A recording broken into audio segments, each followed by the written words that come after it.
Bismillahirrahmanirrahim. Assalamualaikum warahmatullahi wabarakatuh.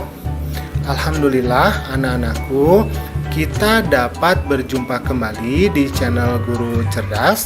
Pada kesempatan kali ini kita masih akan membahas materi di pelajaran 5, yaitu tentang sholat kewajibanku ya. Nah, tetapi yang sekarang itu adalah bagian 2-nya, yaitu tentang hikmah sholat. Bagi kamu yang belum menyimak yang bagian 1-nya, silahkan lihat di playlist ya. Nah, mengingatkan, bagi yang belum subscribe, silahkan subscribe dulu. Pencet tombol like, kemudian share channel Guru Cerdas. Oke, kita lanjutkan ke pembelajaran. Sholat itu akan memberikan hikmah. Hikmah itu apa ya? Manfaat. Nah, sholat akan memberikan hikmah yang bermanfaat jika hal tersebut dilaksanakan dengan sempurna, memenuhi syarat dan rukunnya, khusyuk dan ikhlas karena Allah. Jadi sholatnya harus ikhlas nih, nggak boleh sholatnya main-main atau karena takut ya disuruh orang tua atau guru. Nggak boleh, harusnya kita sholat itu secara ikhlas dari dalam diri kita sendiri. Nah, hikmah sholatnya diantaranya ini sebagai berikut ya. Yang pertama, dengan sholat kita akan selalu mengingat Allah. Karena kita sedang beribadah, menyembah Allah, pastinya kita akan mengingat Allah. Yang kedua, sholat ini akan mendekatkan diri kepada Allah. Jadi ketika semakin kita sholat ya, semakin sering kita sholat, maka diri kita itu akan semakin dekat dengan Allah. Tetapi kalau orang yang jarang sholat, maka orang tersebut jauh dari Allah ya. Kemudian sholat juga ini akan membuat kita disiplin waktu. Karena sholat kan ada 5 waktu ya, sholat wajib itu. Maka kita akan terbiasa untuk melakukan disiplin waktu. Kemudian yang keempat, sholat juga ini mengajarkan kita untuk hidup bersih. Karena ketika kita mau sholat, kita harusnya kan berwudu terlebih dahulu ya, membersihkan diri kan. Kemudian yang kelima, hidup tertib dan teratur. Jadi karena kita sering sholat dengan waktu-waktu tertentu, maka hidup kita akan menjadi lebih tertib dan teratur pastinya. Yang keenam, dengan sholat kita akan bersikap rendah hati ya. Kita tidak akan menjadi sombong karena kita selalu menghambakan diri kepada Allah, kepada Tuhan kita. Dan apa-apa yang kita miliki itu sesungguhnya adalah milik Allah. Jadi kita beribadah, maka hati kita akan menjadi lebih rendah. Kemudian dengan sholat juga yang ketujuhnya, hidup akan menjadi lebih damai dan menyebarkan keselamatan. Dengan kita sholat, maka hati kita menjadi lebih damai. Yang kedelapan, hati akan menjadi tenang dan tentram. Coba kamu rasakan setelah sholat, enak ya, hatinya menjadi tenang, hatinya menjadi tentram ya. Karena memang itu salah satu manfaat dari sholat. Kemudian sholat juga akan membina kebersamaan, persatuan, dan persaudaraan. Nah, ketika kita sholat, apalagi ketika kita sholatnya berjamaah ya, maka hubungan kita dengan sesama muslim, dengan sesama anggota keluarga itu akan menjadi lebih dekat dan erat ya. Nah, yang ke-10, sholat akan memelihara diri kita dari perbuatan dosa. Orang yang selalu sholat, dia selalu mengingat Allah. Ketika akan melakukan suatu perbuatan dosa, maka akan ada yang mencegah dari hatinya. Nah, itu apa? Itu adalah hidayah dari Allah ya. Alhamdulillah, pembelajaran kita di bagian 2 ini ya, tentang hikmah sholat ini sudah selesai.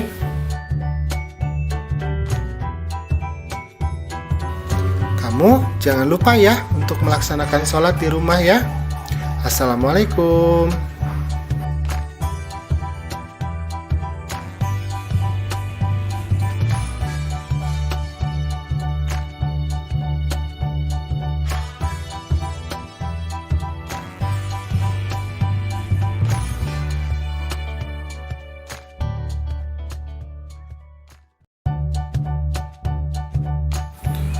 Bismillahirrahmanirrahim. Assalamualaikum warahmatullahi wabarakatuh.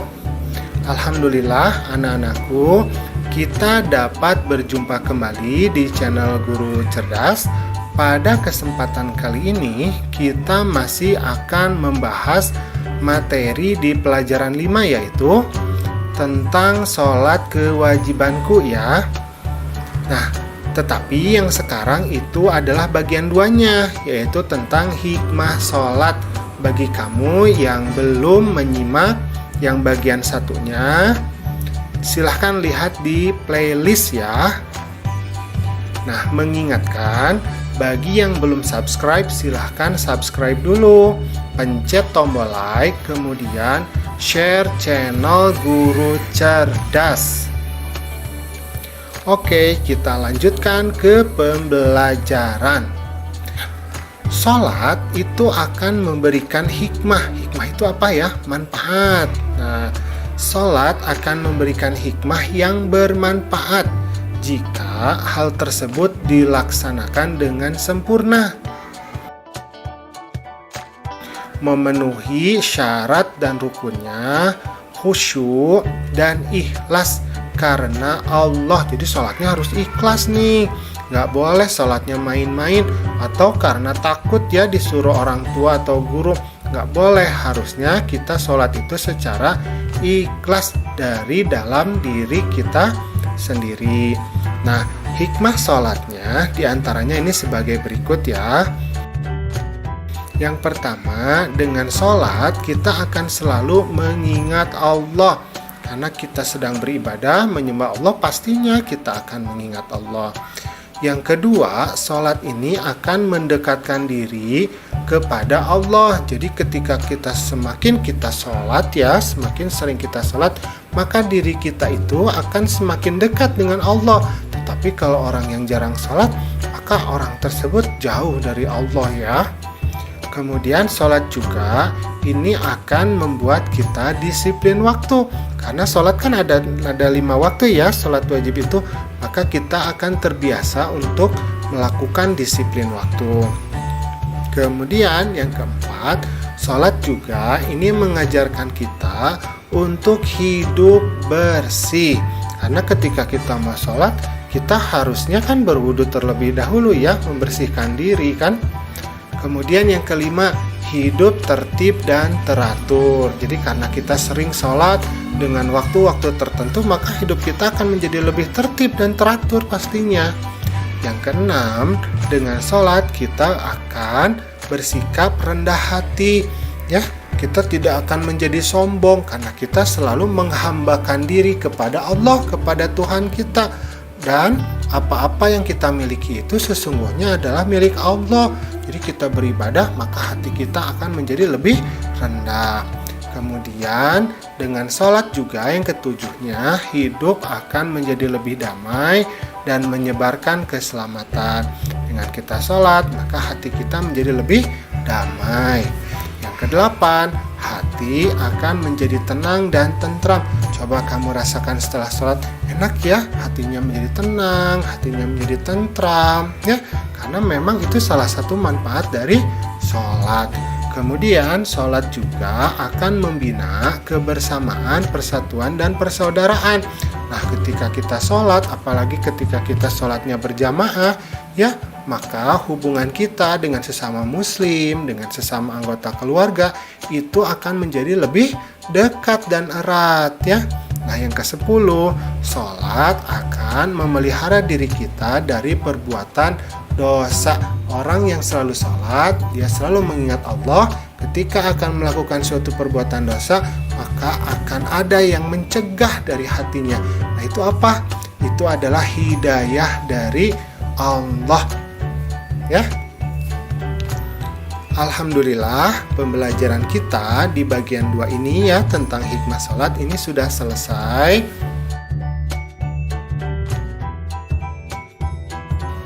Kamu jangan lupa ya untuk melaksanakan sholat di rumah ya. Assalamualaikum.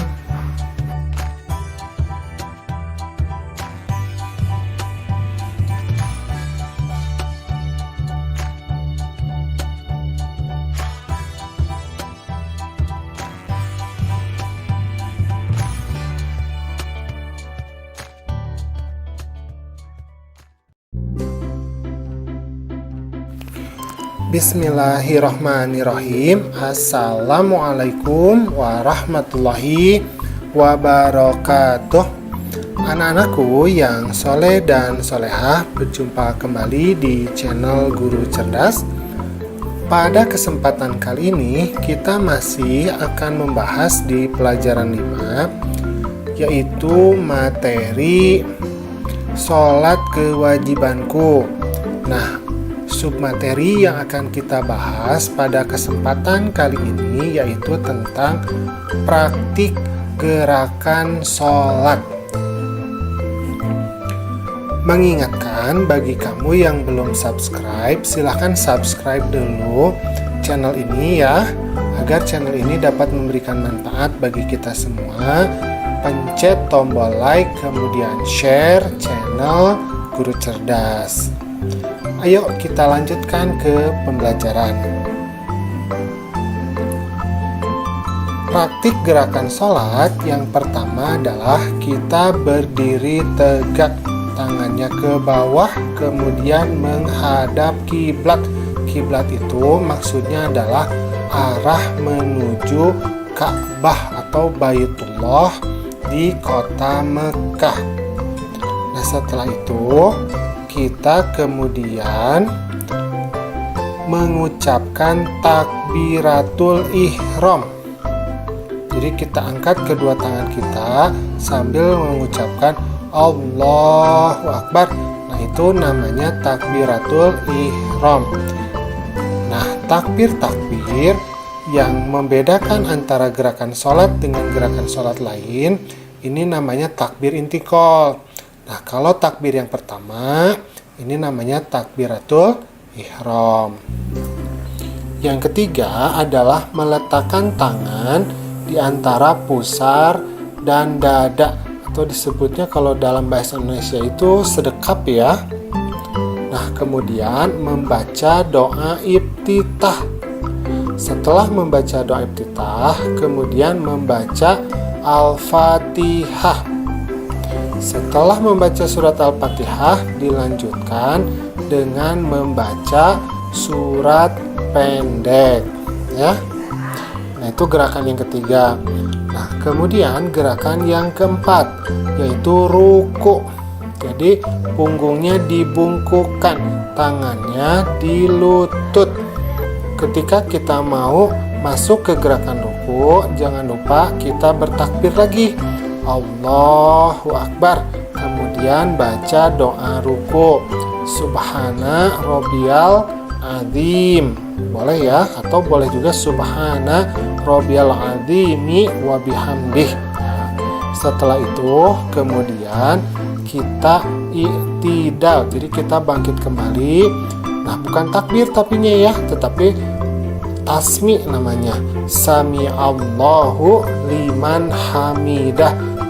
Kemudian kita membaca doa i'tidal. Rabbana lakal hamdu mil'us samawati wa mil'ul ardi wa mil'u ma syi'ta min syai'in ba'du. Kemudian kita masuk ke sujud. Nah, ketika masuk ke sujud kita ucapkan takbir lagi, Allahu Akbar. Kemudian kita membaca doa sujud, Subhana Rabbiyal A'la, atau boleh juga Subhana Rabbiyal A'la wa bihamdih. Kemudian gerakan selanjutnya setelah sujud adalah duduk di antara dua sujud. Nah, perhatikan kakinya ya.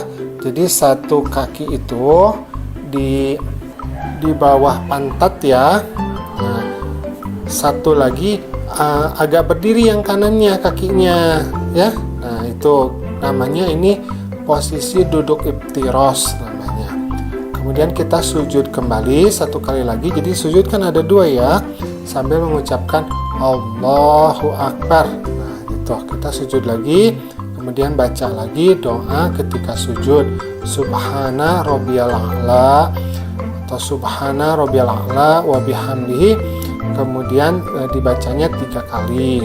Nah, setelah itu kemudian kita masuk ke tahiyat awal kalau sholatnya itu lebih dari 2 rakaat. Nah, tahiyat awal posisi duduknya sama dengan posisi ketika duduk di antara dua sujud. Jadi kaki yang kiri di bawah pantat kita, kemudian kaki yang kanan juga masih di bawah pantat kita, tetapi dalam posisi berdiri, ya. Nah, kalau yang terakhir gerakan tasyahud akhir, ya. Nah, ini namanya duduk tawaruk. Kalau duduk tawaruk, posisi pantat yang sebelah kiri itu menyentuh lantai. Nah, posisi kakinya itu sudah menyamping di samping pantat kita, ya. Nah, ini namanya posisi tawaruk namanya, ya. Duduk tawaruk namanya. Nah, setelah itu kemudian dalam tasyahud itu kita membaca doa tasyahud. Nah, setelah selesai membaca doa tasyahud, kemudian kita ucapkan salam. Salam yang pertama itu ke sebelah kanan. Kemudian salam ke yang sebelah kiri. Ya, paham ya? Mudah sekali ya gerakan sholat.